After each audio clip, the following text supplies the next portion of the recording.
करो। स्टार्ट करूं? हाँ। हे सरशक्तिमान पिता परमेश्वर प्रभु जी, धन्यवाद देता हूं प्रभु जी। आज के इस संध्या बेला में प्रभु जी आपने हम सबको एक साथ एकत्रित किया प्रभु जी, ताकि हम सब प्रभु जी आपके वचनों के अंतर्गत बैठने पाए प्रभु जी, आपके वचनों को सुनने पाए प्रभु जी, समझने पाए और उसे गंभीरता से अपने जीवन में उतारने पाए प्रभु जी। धन्यवाद देता हूं प्रभु जी कि आज जितने लोग, जितने विश्वासी जन आज जुड़े हैं प्रभु जी, सब पर आप वचन की बारिश कीजिए प्रभु जी। और जो अभी तक नहीं जुड़े हैं प्रभु जी, सब समय पर जुड़ने में सबको सहायता कीजिए प्रभु जी। प्रभु जी, इस जूम मीटिंग के माध्यम से जो हम लोग आपके वचन को प्रभु जी जो ग्रहण कर रहे हैं प्रभु जी, उसके लिए धन्यवाद देता हूं प्रभु जी। विशेष रूप से मामा के लिए प्रभु जी, आप उन्हें और गहरी बातों का भेद का प्रकाशन कीजिए प्रभु जी, ताकि हम सब प्रभु जी उन बातों को ग्रहण करने पाए और अपने जीवन में लागू करने पाए प्रभु जी।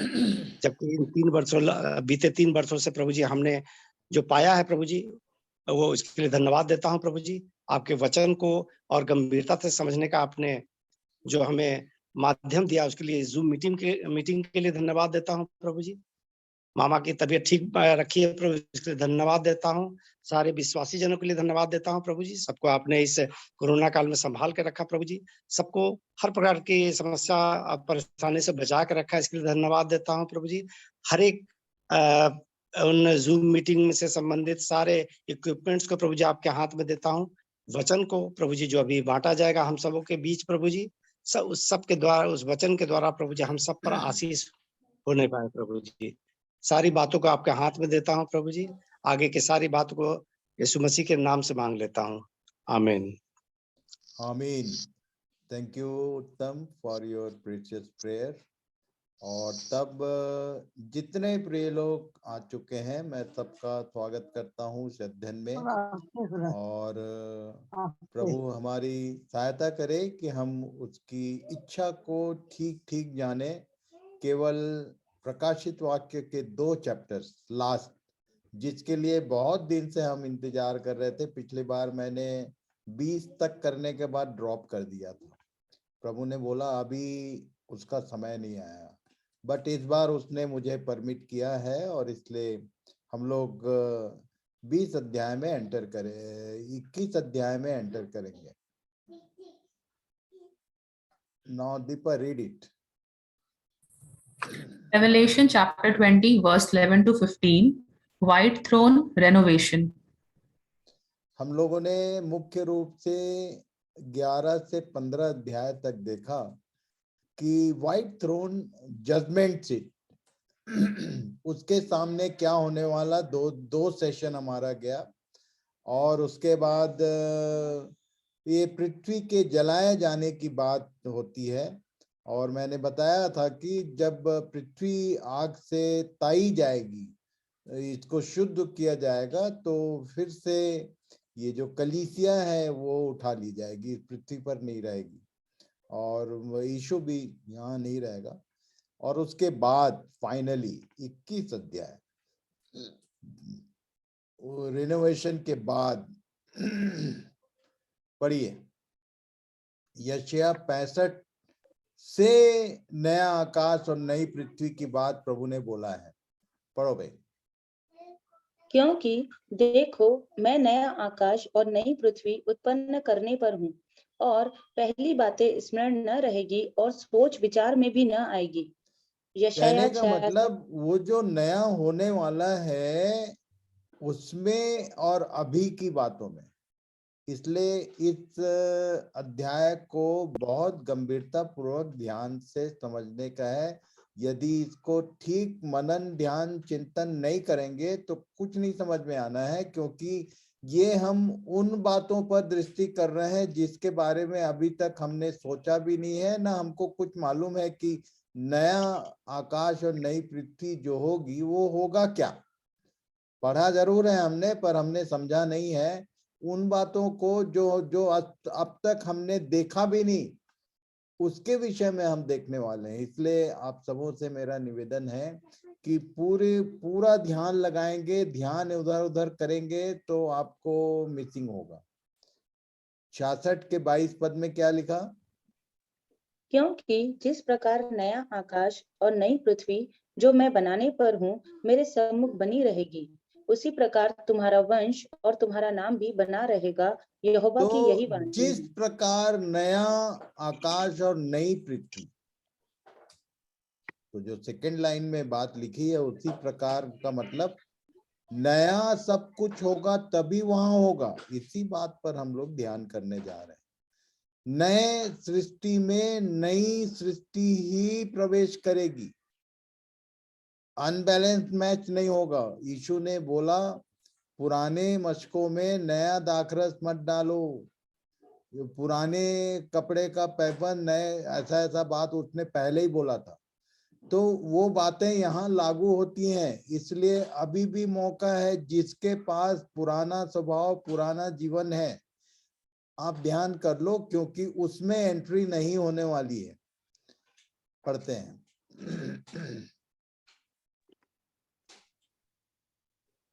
चैप्टर 21 और 22, दो चैप्टर में, लास्ट दो चैप्टर मैंने बाइबिल का एक भेद बताया था। उत्पत्ति 1 और 2, दो चैप्टर बाइबिल नाम की किताब के पहले दो किताब जो चैप्टर्स हैं उत्पत्ति की पुस्तक के, उसमें शैतान नहीं है। और ये जो 21 और 22 अध्याय लास्ट दो चैप्टर, इसमें भी शैतान नहीं होगा। इसको ध्यान रखना। बाइबिल नाम की जो पुस्तक है उसका एक बहुत बड़ा भेद ये है कि पहला और दूसरा जो चैप्टर है वो शैतान रहित है, और लास्ट दो जो चैप्टर है वो शैतान रहित है। अल्फा एंड ओमेगा दोनों में शैतान नहीं था। 3 अध्याय में उसकी एंट्री हुई, देखेंगे आगे।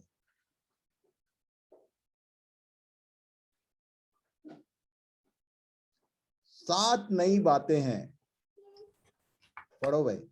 7 new things, the new heaven, the new earth, the new city, the new nations, the new river, the new tree of life, the new thrones.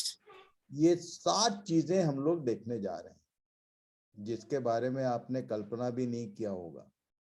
ऐसी ऐसी चीजें हैं इसमें। 7 न्यू थिंग्स, ये तो मैं भेज दूंगा आपको, पीडीएफ में तो मैं डाल ही रहा हूं, आप देख लेना।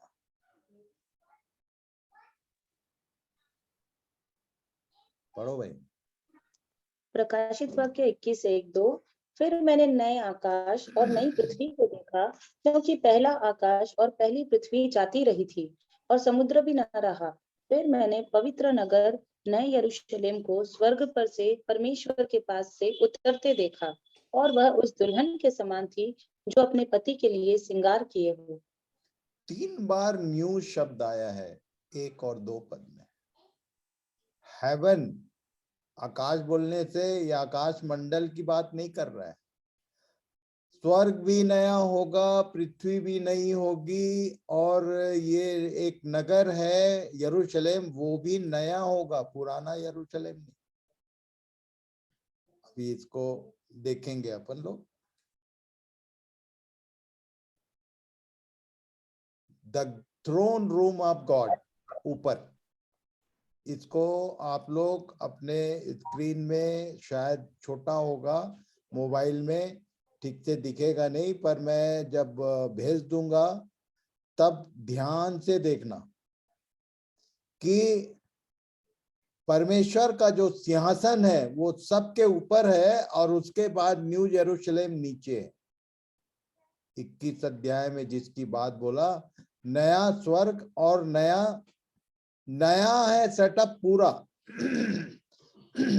वहां जितने सिंहासन है पहले नहीं थे, पर अभी 24 सिंहासन है।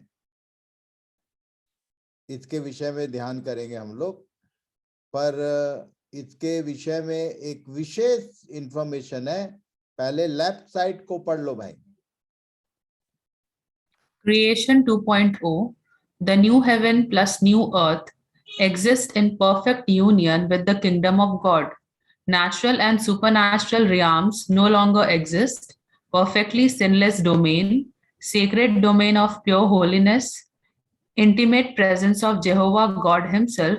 Entry is highly restricted. 2 Corinthians 5:17. Entry is highly restricted. इधर में कौन एंटर करेगा नहीं करेगा इसके विषय में फुल्ली रिस्ट्रिक्शन। राइट साइड भी पढ़ लो, फिर नीचे वाले को हिंदी में पढ़ेंगे। The new heaven plus new earth is a perfect state of peace, integrity, virtue, purity of life, goodness, correctness of thinking, feeling, and acting, all virtues of moral decency. अब ये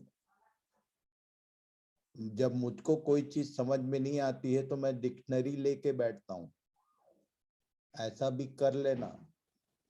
पर मैं आपको ये सारा मटेरियल भेज रहा हूँ जो मैंने खोजा है, जो मैंने ढूंढा है, और उसके भीतर जितनी चीजें हैं ये परफेक्ट स्टेट होगा और perfect union with the kingdom of God.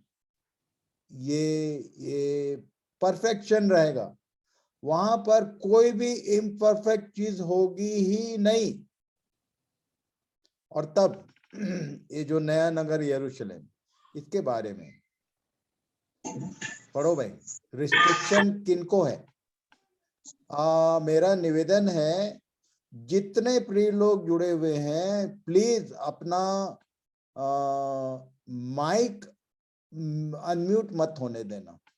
वैसे दीपा की ड्यूटी है, but whenever she is reading the Bible तो थोड़ा दिक्कत होता है। पर आप ध्यान से सुनो मेरी बात, क्योंकि आपके एक जन के डिस्टर्ब करने से बाकी सब लोग को क्लियर सुनाई नहीं देगा। इसलिए मेरा सबसे निवेदन है, ये कंक्लूजन हम लोग देख रहे हैं बाइबल नाम की किताब का।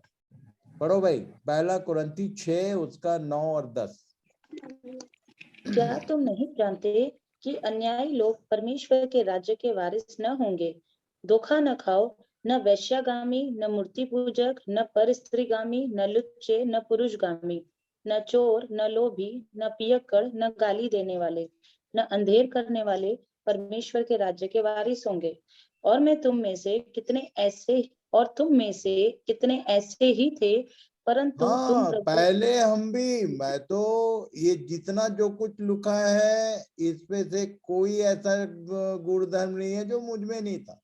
ये बोल रहा है पौलुस, मैं भी आज बोल रहा हूँ, बता देता हूँ कि तुम में से कितने ऐसे थे, पर अब नहीं है। अभी भी यदि हैं तो रिस्ट्रिक्शन है, याद रखना। वो परमेश्वर के राज में एंटर नहीं करेंगे। परंतु तुम, आगे पढ़ लो। परंतु तुम प्रभु यीशु मसीह के नाम से और हमारे परमेश्वर के आत्मा से धोए गए और पवित्र हुए और धर्मी ठहरे। इसलिए वहां एंट्री होगी। इफिसी 5:25-26-27 में ये काम वो खुद करने वाला है। क्या बोला? हे पतियों, अपनी पत्नी से प्रेम रखो, जैसा मसीह ने भी कलीसिया से प्रेम करके अपने आप को उसके लिए दे दिया, कि उसको वचन के द्वारा जल के स्नान से शुद्ध करके पवित्र बनाए, और उसे एक ऐसी तेजस्वी कलीसिया बनाकर अपने पास खड़ी करे, जिसमें न कलंक, न झुर्री, न कोई ऐसी वस्तु हो, वरन पवित्र और निर्दोष हो। इस दुनिया में आज के डेट में कलीसियाओं की गिनती नहीं है। इवन आपके शहर में कलीसियाओं की गिनती नहीं है। पर उसके बगल में कौन खड़ा होगा? जिसमें न कलंक, न झुर्री, न कोई ऐसी वस्तु, तेजस्वी, पवित्र और निर्दोष। 2 कुरिन्थी 5:17 पढ़ लो। सो यदि कोई मसीह में है तो वह नई सृष्टि है, पुरानी बातें बीत गई है, देखो वे सब नई हो गई। और जो नई हो गई वही नई सृष्टि में जाने वाली। पढ़ लो भाई, उसने बोला था। यूहन्ना 14:1-6। तुम्हारा मन व्याकुल न हो, तुम परमेश्वर पर विश्वास रखते हो, मुझ पर भी विश्वास रखो।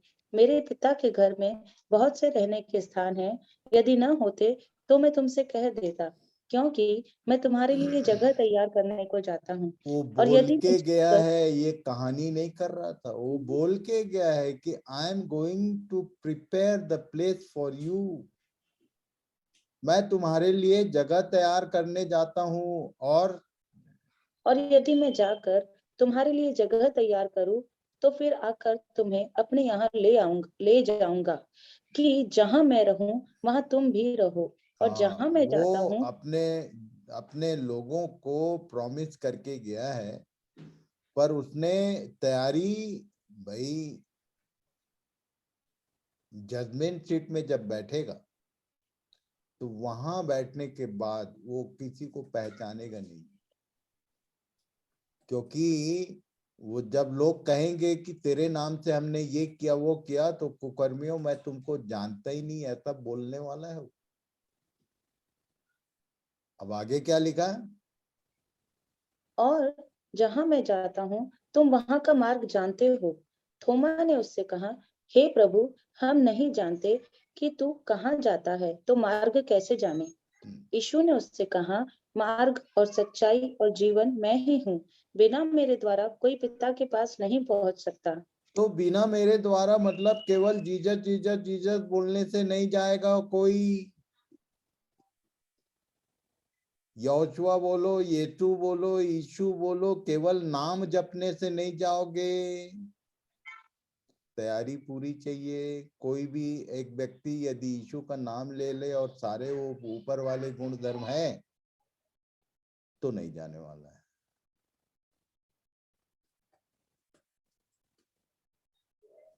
कैसा कैसा उसका फिगर होगा, पढ़ो भाई।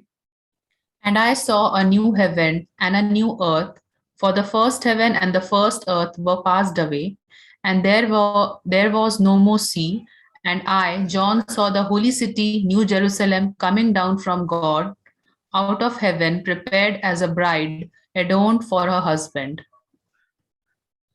आपको मालूम है, ये जो फिगर दिखाई दे रहा है, इसको साइंस के लैंग्वेज में क्या बोलते हैं उत्तम? ये जो दिखाई दे रहा है येलो कलर, ये जो कमिंग डाउन, पिरामिड टाइप कोई का भी दिख एक रहा है। आध जन बताओ भाई। पिरामिड टाइप का दिख रहा है। ये पिरामिड ही होगा। इसका जो डायमेंशन मैंने स्टडी किया, अभी करने वाले हैं, सबको बताऊंगा कि how it will be like a pyramid. और इसका लंबाई चौड़ाई सारा चीज दिया हुआ है 21 अध्याय में। इसकी रचना पूरी की पूरी बताई गई है। आज देखेंगे, वेरी इंटरेस्टिंग।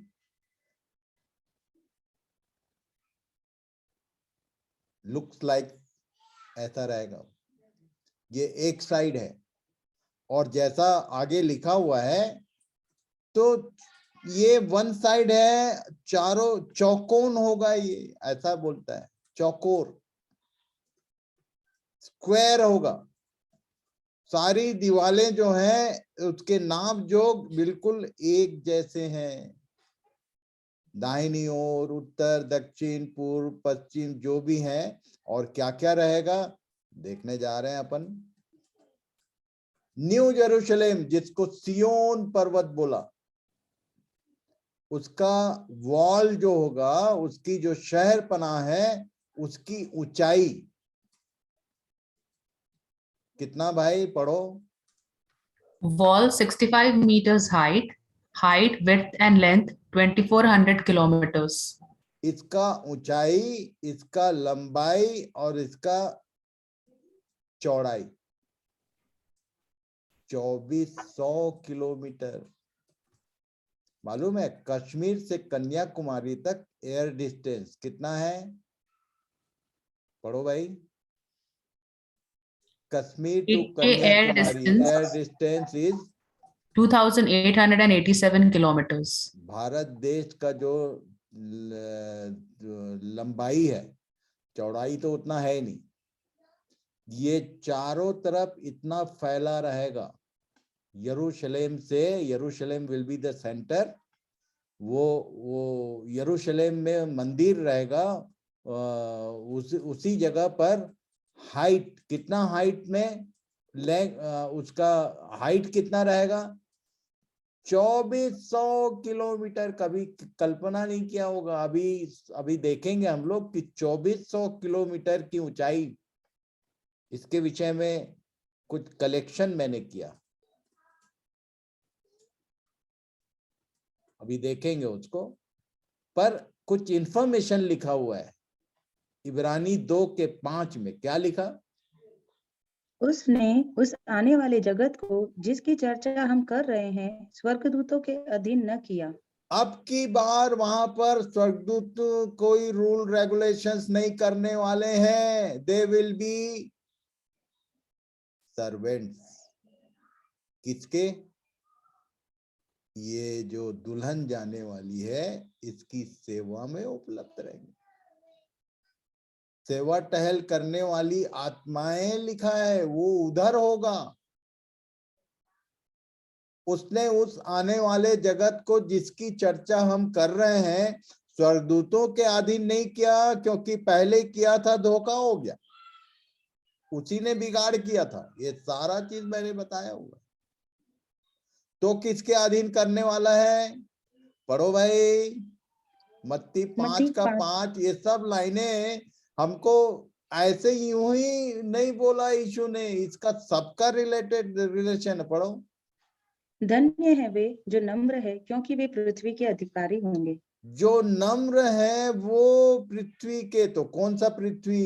इधर का नहीं, ये जो नई पृथ्वी में अधिकार मिलेगा इनको मिलने वाला है। क्या लिखा? मत्ती 19 उसके 28 पढ़ो जरा। यीशु ने उनसे कहा, मैं तुमसे सच कहता हूँ कि नई उत्पत्ति से जब मनुष्य का पुत्र अपनी महिमा के सिंहासन पर बैठेगा, तो तुम भी जो मेरे पीछे हो लिए हो 12 सिंहासनों पर बैठकर इज़राइल के 12 गोत्रों का न्याय करोगे। 12 सिंहासनों पर बैठेगा कौन? Those who are following Jesus, जिन्होंने उसको इनकार कर दिया वो नहीं बैठेंगे, उन्हीं के ऊपर राज करने वाले। मैं आज कुछ बातचीत मेरी चल रही थी, कन्वर्सेशन एक जन से।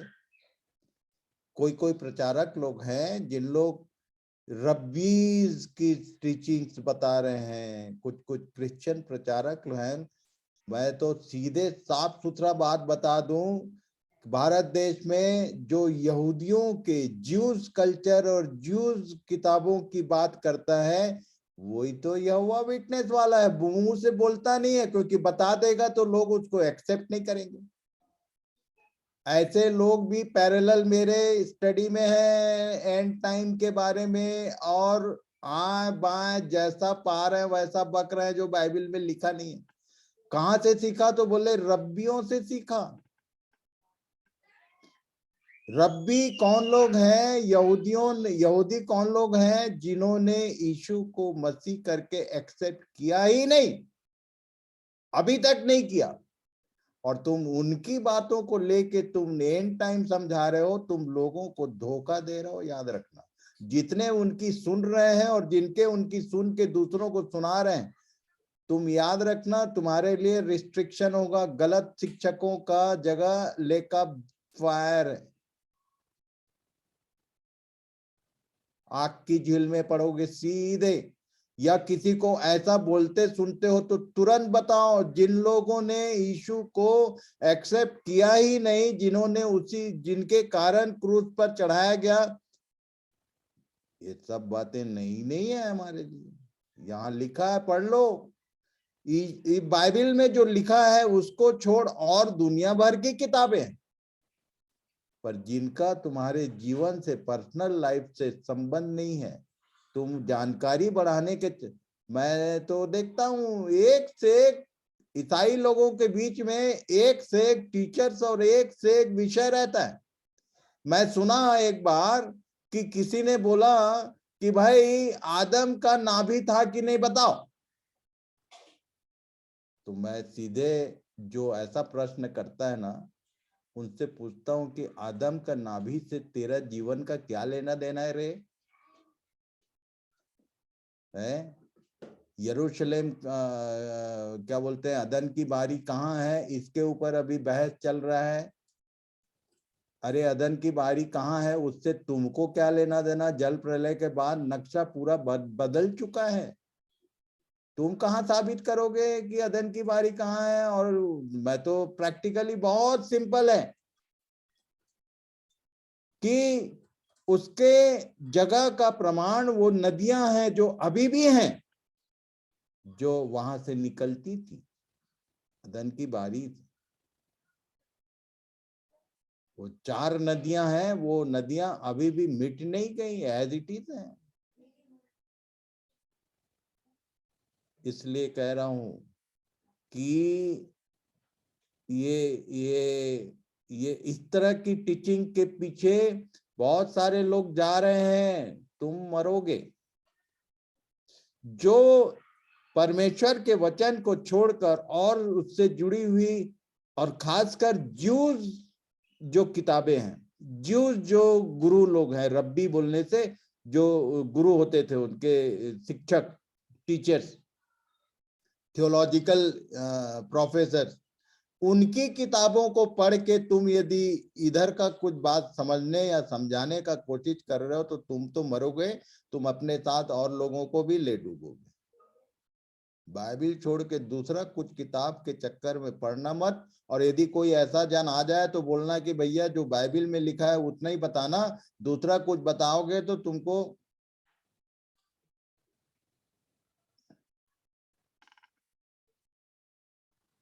चलो आगे चलते हैं। क्या लिखा? इब्रानियों 9:22-24। और व्यवस्था के अनुसार प्राय सब वस्तुएं लहू के द्वारा शुद्ध की जाती है और बिना लहू बहाए क्षमा नहीं होती। हाँ, ये इसलिए एक बात क्यों नोटिस में लाया मैं, इसलिए अवश्य है कि स्वर्ग में की वस्तुओं के प्रतिरूप इनके द्वारा शुद्ध किए जाए। स्वर्ग में की वस्तुओं के प्रतिरूप क्या क्या थे? तो ये तंबू और मंदिर, इसके भीतर जो कुछ था, ये इब्रानी 8, 9, 10 को पढ़ लेना।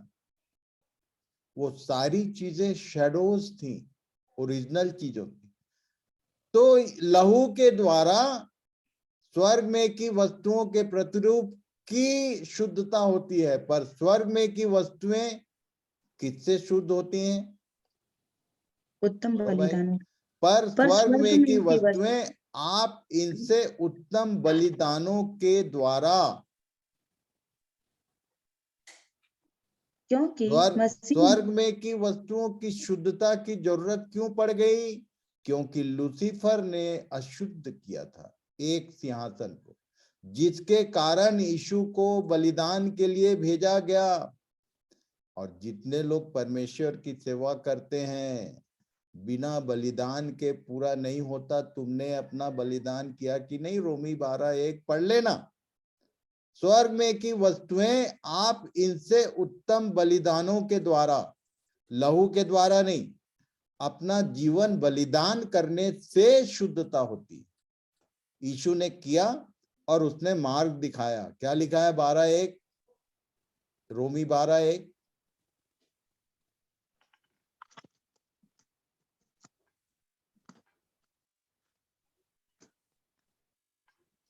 स्मिता।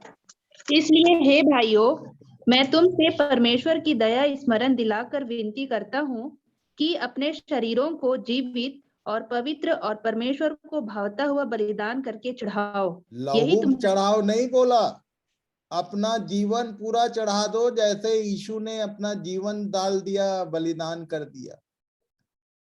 यही बोल रहा है यहाँ, क्योंकि मसीह ने उस हाथ के बनाए हुए पवित्र स्थान में, जो सच्चे पवित्र स्थान का नमूना है, उसमें प्रवेश नहीं किया। तंबू में और मंदिर में प्रवेश नहीं किया, पर कहाँ प्रवेश किया? पढ़ो भाई नीतू।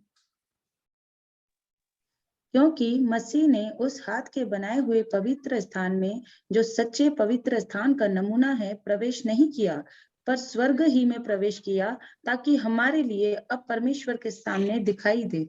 और अब दिखाई देने का समय आ गया है। उसने वहां प्रवेश किया। ये बातें केवल जो प्रेम और उद्धार और केवल इतने की बात तक सीमित हैं, उनको ये सब बातें गले उतरेगी नहीं, समझ में नहीं आएगा। 20-30 बार पढ़ना सुनना पड़ेगा क्या बोलना चाहता है। बलिदान, उसने बलिदान दिया, उसने मॉडल दिया। कल मैंने बताया था भक्ति का मॉडल, बलिदान भी एक मॉडल है। और पौलुस ने यही बोला, अपने शरीरों को जीवित, पवित्र और परमेश्वर को भावता हुआ बलिदान करके चढ़ाओ। इसी को वो स्पिरिचुअल सर्विस बोलता है। जिसने नहीं चढ़ाया उसकी एंट्री नहीं है उधर। नाम भर लेने से नहीं बनेगा भाई। मेरा काम बताना है, तुम सुन रहे हो, समझ में आता है तो ठीक, नहीं समझ में आता है तो भी ठीक। प्रभु ने मुझको समझाया, इसलिए पढ़ो कुलुस्सी 1:9-12। इसलिए जिस दिन से यह सुना है, हम भी तुम्हारे जिस लिए दिन से ये बातें मेरी जानकारी में आई, पौलुस बोल रहा है, जिस दिन से ये सुना है, उसको कौन सुना सकता था? केवल पवित्र आत्मा से सुनता था। क्या सुना है?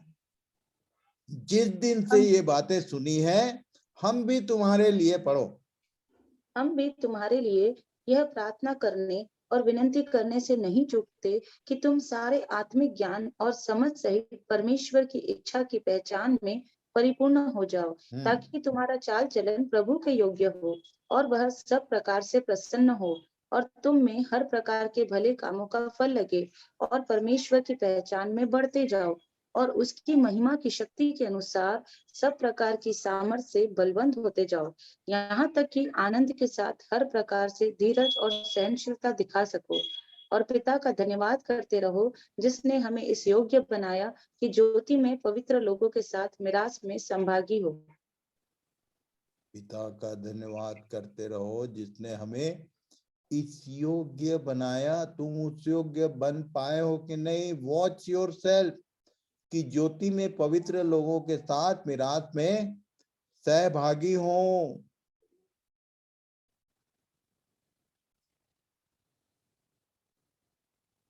अब 3-4 पढ़ते हैं।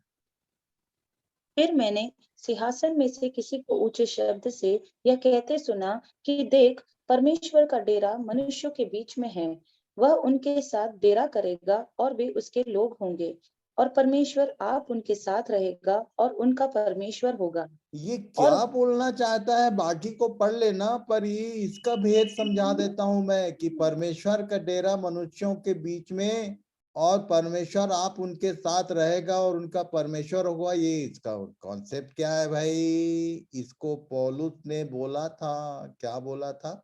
पढ़ लो भाई, अब समझ में आएगा। आज शायद समझ में आ जाए। इफिसियों 1:9-10, उसने अपनी इच्छा का भेद उस सुमति के अनुसार हमें बताया, जिसे उसने अपने आप में ठान लिया था कि समयों के पूरे होने का ऐसा प्रबंध हो कि जो कुछ स्वर्ग में है और जो कुछ पृथ्वी पर है, सब कुछ वह मसीह में एकत्र करे। वो दोनों को एक करने वाला है। नो स्वर्ग कहाँ है पता? ये अब अगले सृष्टि में नहीं होगा। परमेश्वर पूरा स्वर्ग को नीचे झुका के ले आ रहा है इधर, वो इसी बीच में रहेगा। पर उसकी ऊंचाई कितनी होगी तो अभी अभी देख रहे थे हम लोग। इसको बोलते हैं डिस्पेंसेशनल ट्रुथ, समयों के पूरे होने का प्रबंध। परमेश्वर ने ऐसा एक समय रखा है कि ये जो पृथ्वी है इसको पूरा आग से जला के नाश करेगा और नई पृथ्वी नया आकाश जो होगा वो एक साथ वन पीस होगा। और उसके बाद एक चीज और लिखा हुआ है कि क्या? समुद्र भी ना रहा। आकाश को देखा, पृथ्वी को देखा, सब चला गया, समुद्र भी नहीं है। ये जो वर्षा का सिस्टम है, मैंने कुछ लोगों को बताया। अय्यूब के पुस्तक में लिख दिया कि बरसात कैसे होती है, उसका कारण क्या है, बादल कैसे बनते हैं। मालूम है? उस सृष्टि में ना तो बरसात होगी, ना कोई खेती होगी, और ना समुद्र है, ना बादल होगा, ना कुछ होगा। क्या क्या होगा वो देखने जा रहे हैं हम लोग। अभी तो एक ही चीज समझ लो पहले, पढ़ो भाई। और जो सिंहासन पर बैठा था उसने कहा कि देख मैं सब कुछ नया कर देता हूँ। फिर उसने कहा कि लिख ले, क्योंकि ये वचन विश्वास के योग्य और सत्य है। फिर उसने मुझसे कहा, ये बातें पूरी हो गई है। मैं अल्फा और ओमेगा, आदि और अंत हूँ। मैं प्यासे को जीवन के जल के सोते में से सेतमेत पिलाऊंगा। इसको देखेंगे आगे 22 अध्याय में, पर अभी हम लोग कुछ मुख्य मुख्य बात आगे 7-8 पद में लिखा है। क्या लिखा भाई? जो जय पाए वही इन वस्तुओं का वारिस होगा, और मैं उसका परमेश्वर होऊंगा और वह मेरा पुत्र होगा। पर डरपोकों और अविश्वासियों और घिनौनों और हत्यारों और व्यभिचारियों और टोन्हों और मूर्ति पूजकों और सब झूठों का भाग उस झील में मिलेगा, जो आग और गंधक से जलती रहती है। यह दूसरी मृत्यु है। ये दूसरी मृत्यु में जाने वालों का लिस्ट है, जो एक बार फिर से याद दिला दूं, ये कौन प्रकार के लोग हैं। कल परसों मैं एक विषय डील कर रहा था, खासकर लीडर्स के लिए।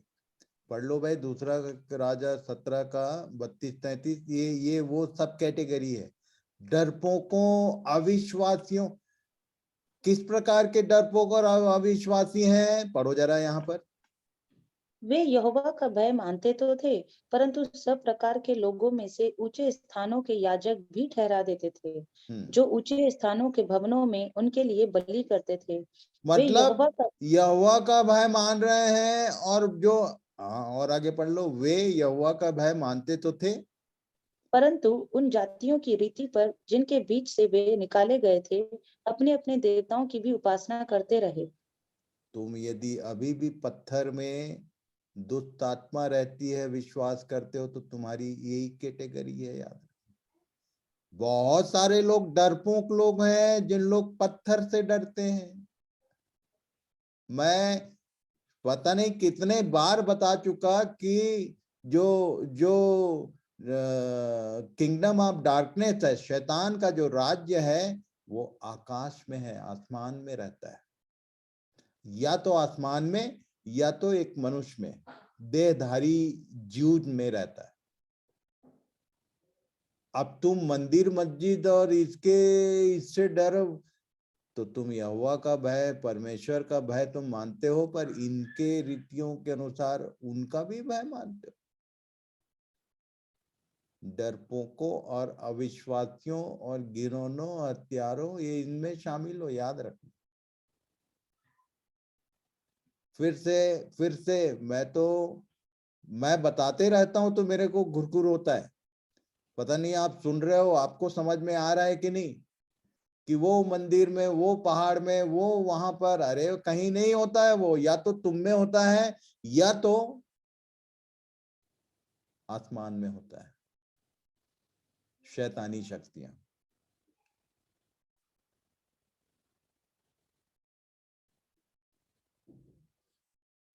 पढ़ो भाई 9 और 10। फिर जिन 7 स्वर्गदूतों के पास 7 पिछली विपत्तियों से भरे हुए 7 कटोरे थे, उनमें से एक मेरे पास आया और मेरे साथ बातें करके कहा, इधर आ, मैं तुझे दुल्हन अर्थात मेमने की पत्नी दिखाऊंगा। और वह ये लिखा है कि उसने यूहन्ना को बोला, एक स्वर्गदूत ने, कि इधर आ, मैं तुझको दुल्हन का दर्शन कराता हूँ, मेमने की जो पत्नी है। और तब क्या लिखा है?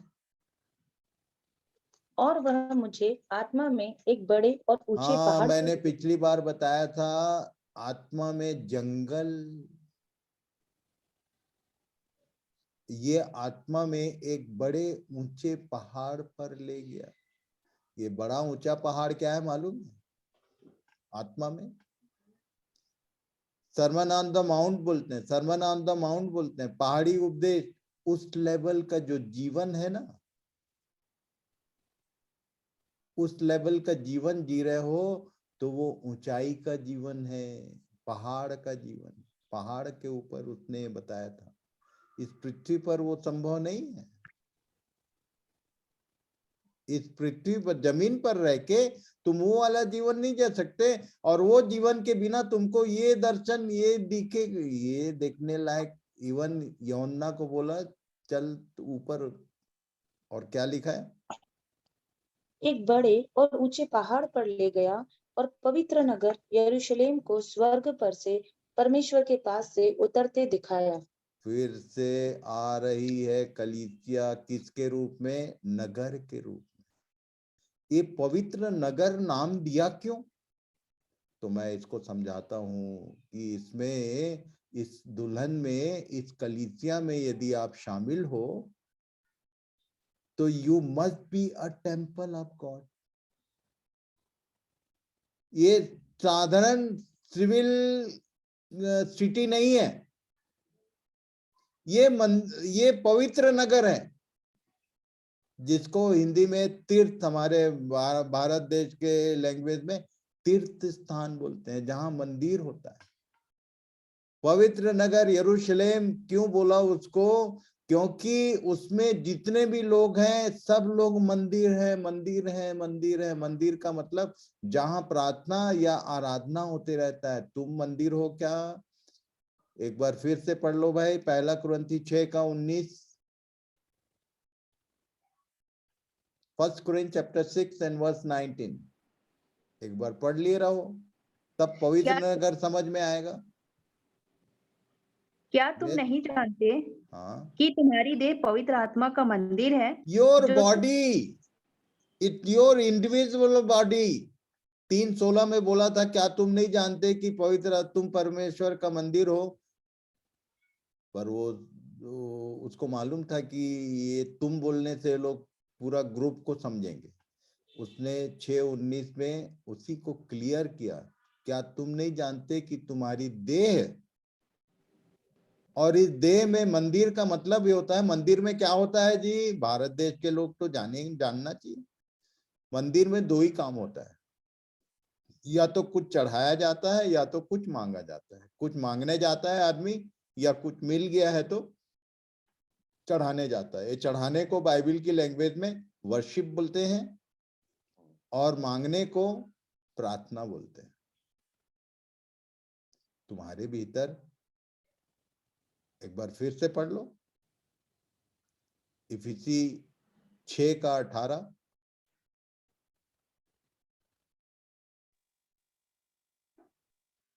व्यभिचार से बचे रहो, जितने और पाप मनुष्य करता है वे देह के। इफिसी 6:18। तुम कुछ और पढ़ रहे हो। और हर समय और हर प्रकार से आत्मा में प्रार्थना और हाँ, विनती चलो करते रहो। बाइबल खोल के स्मिता पढ़ेगी और तुम केवल स्क्रीन में पढ़ोगे। जी दादा। पढ़े स्मिता। और हर समय और हर प्रकार से आत्मा में प्रार्थना और विनती करते रहो, और All इसीलिए the time if you in your body prayer is going on, तो ये मंदिर है। या तो प्रार्थना होते रहना चाहिए। एक पन्ना पीछे पलटाओ, 5:19। और आपस में भजन और स्तुति गान और आत्मिक गीत गाया करो। आपस में गाया करो, ये यहाँ तक ठीक है। आगे, और अपने अपने मन में प्रभु के सामने गाते और कीर्तन करते रहो। अरे तो प्रभु होगा तब ना। गाते और कीर्तन करते रहो, दो में से एक काम होते रहना चाहिए। या तो प्रार्थना चलते रहना चाहिए या भजन कीर्तन। कहाँ पर? मन में, इन स्पिरिट। तो तुम मंदिर होगे, और मंदिर होगे तो इस नगर का एक निवास स्थल बनोगे।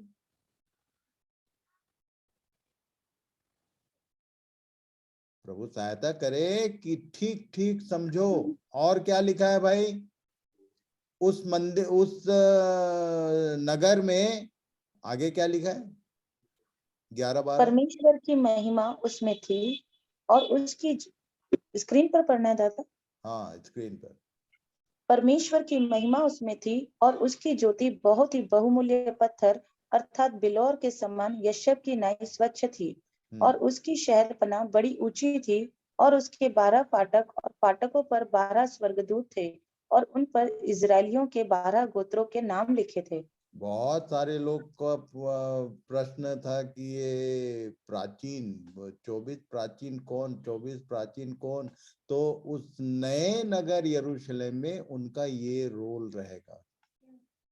कहां पर उनका नाम लिखा हुआ है देखेंगे आगे। और पढ़ो भाई। पूर्व की ओर 3 फाटक, उत्तर की ओर 3 फाटक, दक्षिण की ओर 3 फाटक और पश्चिम की ओर 3 फाटक थे। ये और नगर की 12 फाटक हैं जिन पे 12 गोत्रों के नाम हैं। और आगे क्या लिखा है भाई? नगर की शहरपनाह की नेव कितनी है? और नगर की शहरपनाह की 12 नेवें थी और उन पर मेमने के 12 प्रेरितों के 12 नाम लिखे थे। फाउंडेशनल स्टोन है ये 12। 24 का ये रोल है। उधर उधर के विजन में उनका कोई रोल नहीं था, पर ये नए नगर यरूशलेम का जो फाटक है और जो इसको होमवर्क करना कि आखिर उनको एंट्रेंस क्यों बनाया। जो 12 गोत्र के नाम है उनको एंट्रेंस का नाम दिया, फाटकों का नाम दिया। इसको और अच्छे समझना है तो यहेजकेल का 44 से लेके 48 तक पढ़ लेना। उधर इस नगर का डिटेल में वर्णन है। और नगर की शहरपनाह की 12 नेवें हैं और फाउंडेशन में कौन है? इसलिए पौलुस ने लिखा, प्रेरितों और भविष्यवक्ताओं की नेव पर तुम बनाए गए। ये पढ़ लो भाई एक बार 19 पद से आगे, इफिसी 2 अध्याय।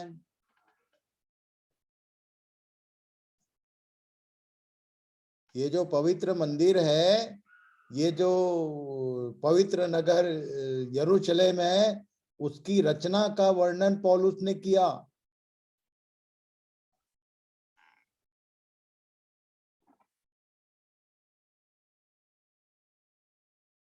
दो का 19 से आगे पढ़ो।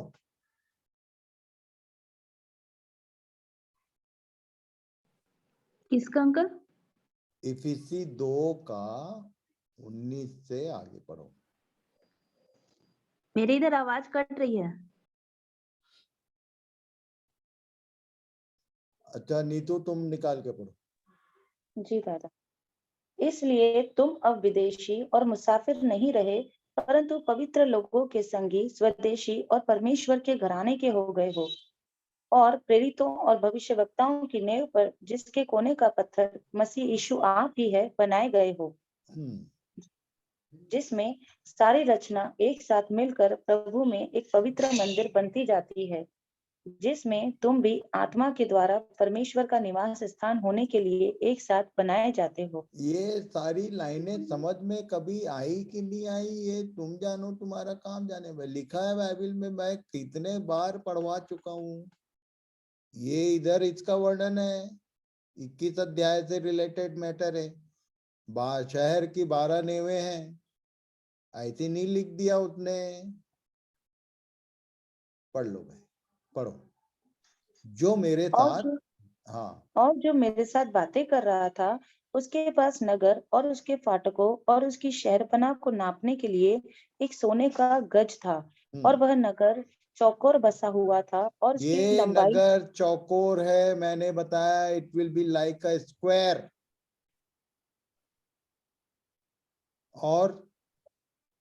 और उसकी लंबाई चौड़ाई के बराबर थी। और उसने उस गज से नगर को नापा तो 750 कोस का निकला। उसकी लंबाई और चौड़ाई और ऊंचाई बराबर थी। 750 कोस का जो कैलकुलेशन है 2400 किलोमीटर। उतना लंबा, उतना चौड़ा और उतना ऊंचा। एक लाइन यहां पर बताना चाहता हूं, पढ़ लो इसको पहले। और उसने उसकी शहरपनाह को मनुष्य के अर्थात स्वर्गदूत के नाप से नापा तो 144 हाथ निकली।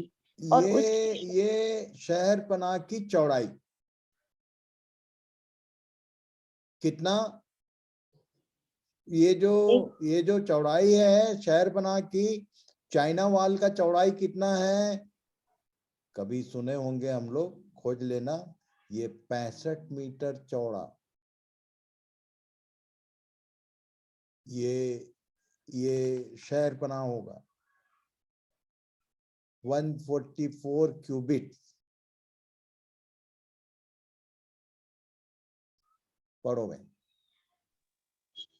और उस नगर की नेवें हर प्रकार के बहुमूल्य पत्थरों से सवारी हुई थी। इसका क्या मतलब, जितने जो नींव के पत्थर हैं वो बहुमूल्य पत्थरों से, जैसे पहले लुसीफर को इसी प्रकार से सजाया गया था, अभी उसकी जगह समाप्त हो तो गया आग की झील में। अब जितने जो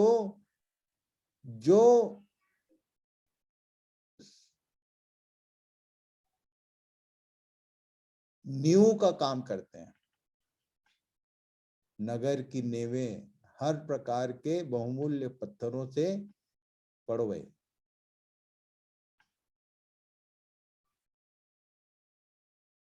What happened, नीतू? पहली नेव फिर से यशब पढ़ो, की थी। फिर से पढ़ो। और उस नगर की नेवें हर प्रकार के बहुमूल्य पत्थरों से सवारी हुई थी। पहली नेव यशब की थी, दूसरी नीलमणि की, तीसरी लालड़ी की, चौथी मरकत की, पांचवी गोमेदक की, छठवीं माणिक्य की, सातवीं पीतमणि की, आठवीं पेरोज की, नवीं पुखराज की, 10वीं लहसनीय की, 11वीं धूम्रकांत की, 12वीं याकूत की। इसमें से इस पृथ्वी पर बहुत सारे मिलते ही नहीं हैं, नाम सुना है बोलते हैं लोग। अच्छा, इस पृथ्वी पर का सबसे महंगा पत्थर किसको बोलते हैं? हीरा को। इधर डायमंड का नाम ही नहीं है। समझ में आया? पढ़ो। और 12 फाटक 12 मोतियों के थे, एक एक फाटक एक एक मोती का बना था। और नगर की सड़क स्वच्छ कांच के समान चोखे सोने की थी। और मैंने उसमें कोई मंदिर न देखा, क्योंकि सर्वशक्तिमान प्रभु परमेश्वर और मेमना उसका मंदिर है। Pure gold like transparent glass rod, ये जो मेटल है ये दुनिया में कहीं मिलता नहीं है। लोग बोलते हैं कि ये क्या है, जौहरी लोगों से कभी पूछ लेना, ये pure gold like transparent glass का कभी उसका हवा निकल जाएगा। कोई सुनार है अपना फ्रेंड तो पूछना कि ये सब सुने हो क्या भाई, पत्थर।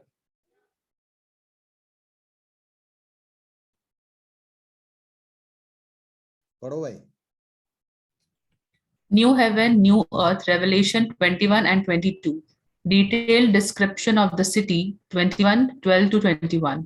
The materials of the city, 21, 18 to 21. Wall, jasper, city, pure gold like clear glass, 12 foundation stones, adorned with 12 precious stones, 12 gates. Each gate was a separate pearl, street, pure gold like transparent glass. ये उसका एक simple detail है जो मैंने खोज के निकाला आपके लिए, इसको पढ़ लेना, वर्सेस सारे लिखे हुए हैं। और आगे क्या लिखा है भाई? और उस नगर में सूर्य और चांद के उजाले का प्रयोजन नहीं, क्योंकि परमेश्वर के तेज से उसमें उजाला हो रहा है। जब और परमेश्वर के तेज से उसमें उजाला हो रहा है तो मेमना दीपक का वहां क्या रोल? जैसे इतना उजाला कि सूर्य और चांद के उजाले का प्रयोजन नहीं है, परमेश्वर के तेज से उसमें उजाला हो रहा है और मेमना उसका दीपक है। दीपक का क्या रोल है भाई? आगे पढ़ो जरा। और मेमना उसका दीपक है और जाति जाति के लोग उसकी ज्योति में चले फिरेंगे और पृथ्वी के राजा अपने अपने तेज का सामान उसमें लाएंगे। ये दीपक का क्या कहानी है? पढ़ लो। दूसरा पत्रस 1:16 से 21। जब हमने तुम्हें अपने प्रभु यीशु मसीह की सामर्थ का और आगमन का समाचार दिया था, तो वह चतुराई से गढ़ी हुई कहानियों का अनुकरण नहीं किया था, वरन हमने आप भी उसके प्रताप को देखा था कि उसने परमेश्वर पिता से आदर और महिमा पाई।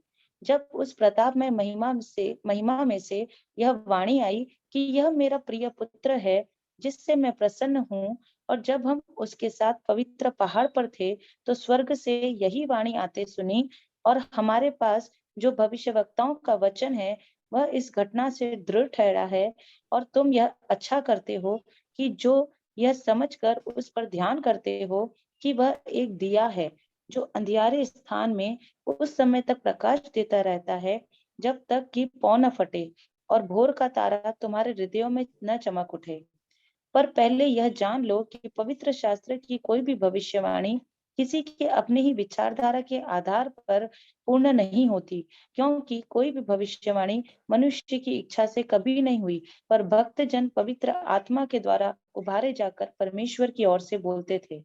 तो जो परमेश्वर की ओर से बोलने और लिखने वाले लोग हैं, उनके वचनों को दिया बोला। अब वहां पर वचन के रूप में ये जो दिया है, यीशु को बोला गया कि वो उसका दिया है।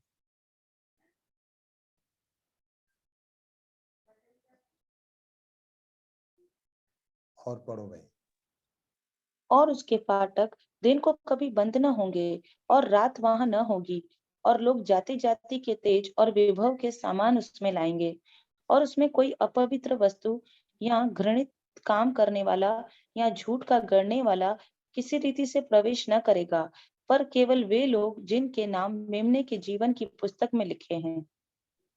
केवल उन्हीं का एंट्री होगा। इसलिए इस अध्ययन के बाद जीवन की पुस्तक में नाम लिखता कैसे है, कब लिखता है, कैसे नया जन्म होता है, इसको प्रभु ने मुझे बोला है कि बेटा एक बार फिर से रिपीट कर देना। वैसे ये कई बार मैं बता चुका हूं। अब यहाँ पर एक विशेष कैटेगरी लिखी है, झूठ का गढ़ने वाला।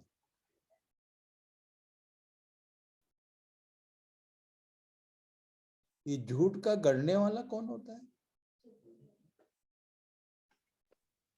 जब भी कोई फिल्म आती है या कभी भी कोई सीरियल आता है, तो उसमें सबसे पहले एक इंफॉर्मेशन लिखना पड़ता है उनको, नहीं तो सेंसर हो जाता है, पास नहीं होता। क्या लिखा रहता है कि भाई इसमें के जितने जो कैरेक्टर हैं, नाम और कहीं कोई मिल जाए तो ये सब काल्पनिक है। झूठ का गढ़ने वाला। तुम देखो सीरियल, तुम देखो picture, no problem at all, but तुम प्रवेश उधर नहीं करोगे। गढ़ने वाला और उसका चाहने वाला, वो ये भी लिखा है 22 अध्याय में, अभी देखेंगे।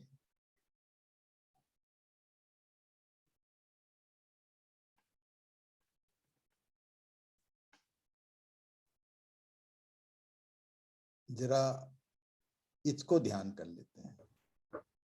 Creative act of God.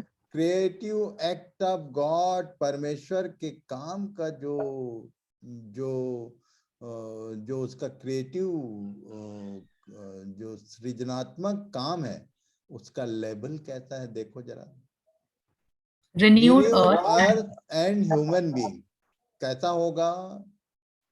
ये Atmosphere. एटमॉस्फेयर जो है हमारा 200 कितना kilometers. किलोमीटर है भाई? 200 किलोमीटर तक एयर है बोलते हैं। और एवरेस्ट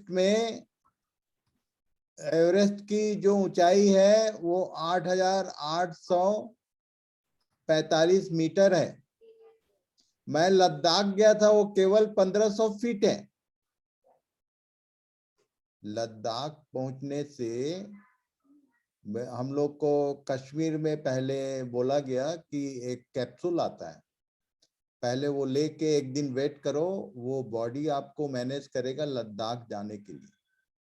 मैं बोला क्यों भाई? तो बोले जाओगे तो पता चल जाएगा। जब हम लोग लद्दाख पहुंचे बाई रोड, अभी 2-3 साल पहले, तो अजीब टाइप का बॉडी में दो दिन लगा था हम लोग को कश्मीर से बाई रोड लद्दाख तक जाने में। और स्लो मूवमेंट में चढ़ाई चढ़ते चढ़ते चढ़ते वहां जब पहुंचे तो मुझको लगा कि वैसे ही मैं कमजोर पार्टी हूँ। मैं बोला यार मेरे को थोड़ा अजीब लग रहा है, चाय पी लेते हैं। बोला, मैं हमारे साथ 3 लोग थे हम लोग। एक भाई ने बोला कि चाय पी लेते हैं, जो गाड़ी चला रहा था, उसके बाद होटल देखेंगे। तो मैं बोला कि मेरे को थोड़ा ठीक नहीं लग रहा है, तुम लोग जाओ चाय पी लो। तो बोले कैसा लग रहा है?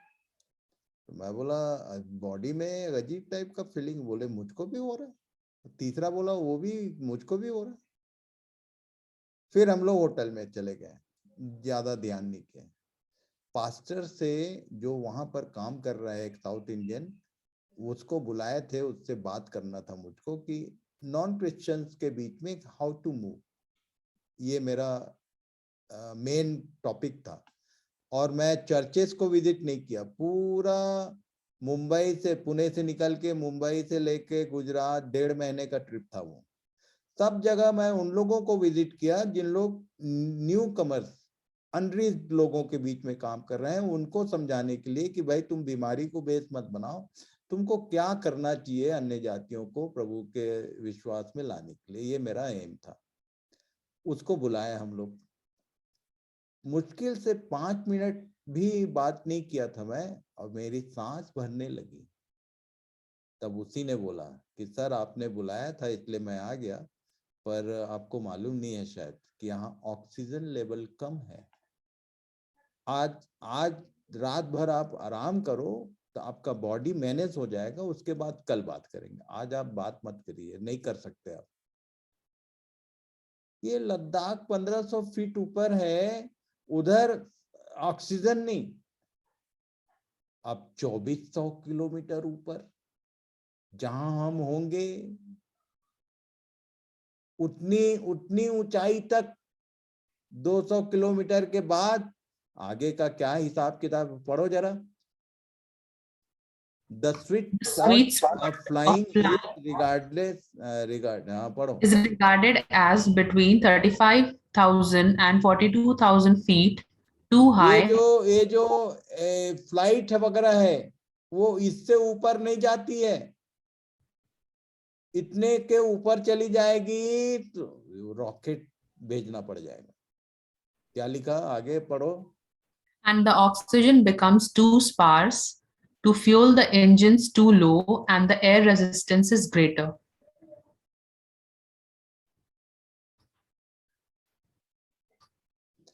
उतनी ऊंचाई रहेगी ये नए नगर यरूशलेम को, उसमें कौन आदमी जाएगा भाई?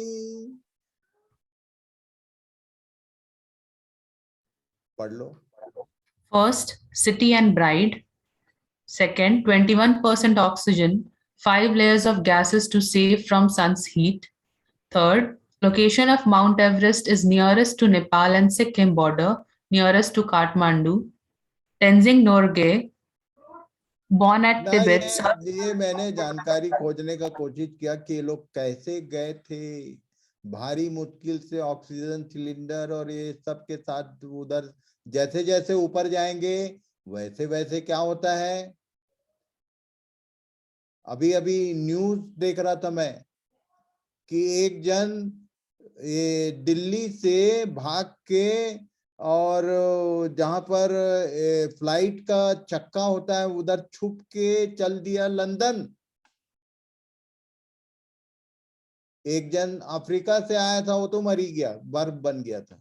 जैसे ही वो उसका पहिए खोले तो डेड बॉडी गिरा।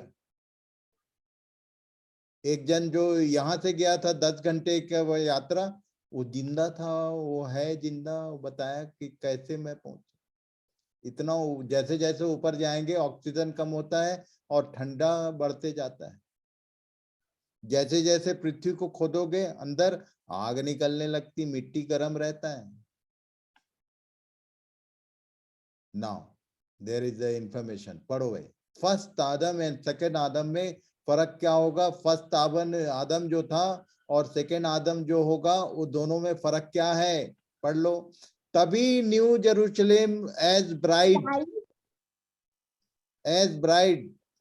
ललित तुम अपने बच्चे को कंट्रोल करो। पढ़ो भाई। प्रथम मनुष्य धरती से अर्थात मिट्टी का था, दूसरा मनुष्य स्वर्गीय है। जैसा वह मिट्टी का था वैसे ही और मिट्टी के हैं, और जैसा वह स्वर्गीय है वैसे ही और भी स्वर्गीय है। और जैसे हमने उसका रूप जो मिट्टी का था धारण किया, वैसे ही उस स्वर्गीय का रूप भी धारण करेंगे। बिना स्वर्गीय रूप के कोई, जैसे ये दिल्ली से लंदन पहुंच गया जिंदा है, तो वैसा इधर नहीं होने वाला है। मेरे को तुरंत ध्यान आया, आज ही ऐड किया मैं कि ये बताना पड़ेगा कि यदि तुम्हारा ये शारीरिक रूप जो है पलक झपकते जो नया होने वाला है, उस नए को इस एटमॉस्फेयर से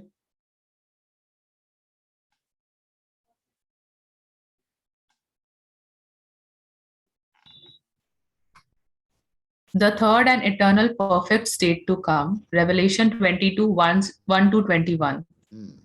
The river, streets, and fruits of the New Jerusalem, 1 to 2. Rulers of the New Jerusalem, 3 to 5. Confirmation and blessings for keeping the truth of the book, 6 to 8. A common mistake in worship, 9. Command not to seal the book, 10. Eternal state of men, 11 to 12. The last blessings, 13 to 14. Last warning against sin, 15. Authenticity of the book affirmed, 16. An invitation to all men to be saved, 17. A warning to all men, 18. Conclusion and benediction of Revelation and of the whole Bible, 2021. ये कल देखेंगे। आज का समय हम लोग का हो चुका है पूरा। इन बातों पर 22 अध्याय को कल देखेंगे। 21 अध्याय को ध्यान करना। इसमें कुल मिला के मुख्य बात यह है कि if you are not a new one, यदि तुम्हारा ट्रांसफॉर्मेशन नहीं हो पाया, तो तुम उस सृष्टि में जो नया आने वाला है उसमें तुम्हारा एंट्री हो गई नहीं, वहां सरवाइव नहीं हो सकता। जो क्या पढ़े हम लोग, एक बार फिर से पढ़ लो भाई। इसको याद रखना। पहला कुरिन्थी 15 का, फर्स्ट आदम will not go to that new heaven and new earth. Second आदम ही जा सकता है जिसके पास, जिसको ना यहाँ का, उसको ऑक्सीजन नहीं चाहिए। सेकेंड आदम का पिक्चर कैसा है? बंद कमरे के बीच में यीशु हाजिर हो गया था, उसको बोलते हैं दूसरा स्वर्गीय रूप। पढ़ लो एक बार और पढ़ लो। प्रथम मनुष्य धरती से अर्थात मिट्टी का था, दूसरा मनुष्य स्वर्गीय है। जैसा वह मिट्टी का था वैसे ही और मिट्टी के हैं, और जैसा वह स्वर्गीय है वैसे ही और भी स्वर्गीय है। और जैसे हमने उसका रूप जो मिट्टी का था धारण किया, वैसे ही उस स्वर्गीय का रूप भी धारण करेंगे। प्रभु इन सब बातों की गहरी समझ और तैयारी का मन दे। केवल ज्ञान से रिलेटेड मैटर नहीं है ये सब, हमारे पर्सनल लाइफ, जीवन से रिलेटेड मैटर, हमारे जीवन से जुड़ी हुई बातें हैं ये। बी केयरफुल, बहुत गंभीरता पूर्वक ध्यान कर लो। ये कहानी नहीं सुना रहा हूं मैं। बाइबल नाम की पुस्तक जो है वो एज इट इज पूरी होने वाली है। राजेश भाई प्रार्थना करेंगे फ्रॉम सोनभद्र। दादा एक क्वेश्चन कर सकती हूँ? नो, कल कर लेना। जी। राजेश भाई फ्रॉम सोनभद्र, जी दादा, प्रार्थना कीजिए। आइए हम सब प्रार्थना करते हैं। प्यारे पिताजी, हम धन्यवाद देते हैं प्रभु, एक बार फिर से हम नम्र और दीन होकर पिताजी यीशु मसीह के नाम से हम आपके सम्मुख आते हैं और हम धन्यवाद देते हैं क्योंकि सचमुच प्रभु आप हम सब के लिए भला है। और प्रभु जो भी आप करते हैं प्रभु हम सब के लिए भला करते हैं। प्रभु हम धन्यवाद देते हैं कि आप अपने दास के द्वारा प्रभु अच्छी अच्छी बात को सिखा रहे हैं परमेश्वर पिता, ताकि ये जो अंत समय है परमेश्वर पिता, इस अंत समय में प्रभु हम तैयारी कर सके परमेश्वर पिता, ताकि प्रभु जो आपका वचन है प्रभु आपके वचन के अनुसार प्रभु अपना तैयारी कर सके परमेश्वर पिता, और आपके सामने प्रभु एक नमूना बन सके परमेश्वर पिता, और लोगों को भी हम सिर्फ अपना नहीं तैयारी कर सके परंतु औरों को भी प्रभु हम बता सके पिता, ताकि उनका भी तैयारी हो सके परमेश्वर पिता। प्रभु जी हम धन्यवाद देते हैं क्योंकि सच में प्रभु आप महान हैं, और जब जैसा कि आपका वचन कहता है हम मसीह हम आपका पत्री है प्रभु, और लोग जब हम सबको देखें तो प्रभु एक पत्री हमें पढ़े परमेश्वर पिता कि हम सब प्रभु आप बेटा बेटी हैं प्रभु। धन्यवाद। साथ ही साथ दुआ करते प्रभु जितने भाई बहन परमेश्वर पिता इस जूम के माध्यम से प्रभु हम वचन सीख रहे हैं परमेश्वर पिता, होने दीजिए आप हम सबको आशीष करें परमेश्वर पिता, ताकि हम सब प्रभु आपके नाम में तैयारी को कर सके परमेश्वर पिता, और अपना नहीं परंतु दूसरों को भी बताने वाला और पढ़ाने वाला हो सके। प्यारे पिताजी हम धन्यवाद देते हैं, और साथ ही साथ हम प्रार्थना करते हैं दादा के लिए परमेश्वर पिता प्रभु, जो आपने उन्हें ठहराया परमेश्वर, ताकि हम सब भाइयों बहनों के लिए बता सके परमेश्वर वचन का जो गुण भेद है परमेश्वर पिता, उसको प्रकट कर सके हम सबके बीच में। इसके लिए हम धन्यवाद देते प्रभु, आप भला चंगा रखे परमेश्वर पिता, उनके पूरे परिवार और पूरी टीम को प्रभु आपके हाथ हम सौंपते हैं। हम धन्यवाद देते हैं आपने प्रार्थना सुना। इस छोटा सा विनती यीशु मसीह के नाम से करते हैं, इसमें दया स्मरण करें, आमीन। आमीन। So God bless you all, thank you very much.